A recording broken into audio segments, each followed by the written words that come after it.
तर मंडळी नमस्कार. आपण आज एकदा आलो शेतीपूरक व्यवसायाची माहिती घेण्यासाठी आणि या ठिकाणी आपल्यासोबत काही स्टुडंट आहेत. स्टुडंट ना? हां सर. कुठल्या बेसिकवर काम करता आपण?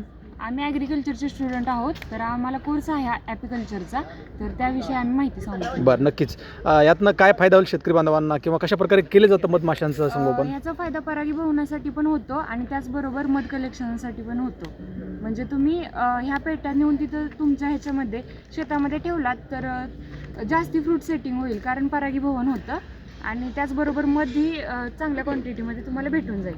आणि आपल्या इथे ट्रेनिंग भेटतं आणि त्याचबरोबर पेट्या पण विकत भेटतात आणि भाड्याने पण भेटतात. नक्कीच मंडळी, या ठिकाणी शेतामध्ये आपल्या उत्पन्न वाढीसाठी सुद्धा मधमाशांचा फायदा होतो असं या ताईंचं म्हणणं आहे. त्याचबरोबर आपल्यासोबत या ठिकाणी प्रोडक्ट पण आहेत. याची मार्केटमध्ये काय कॉस्ट आहे? किती रुपयाला विकतात? 230ला आहे सर, पावशेर घेतला तर. पावशेर घेतलं तर?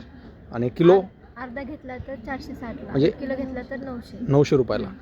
या ठिकाणी मंडळी त्यातनं आपल्याला चांगल्या प्रकारचा फायदाही बेनिफिटही घेता येतो आणि आपल्या शेतीमध्ये उत्पन्नसुद्धा वाढवता येतं. नक्कीच आमचा व्हिडिओ आवडला तर लाईक, कमेंट आणि शेअर करायला विसरू नका.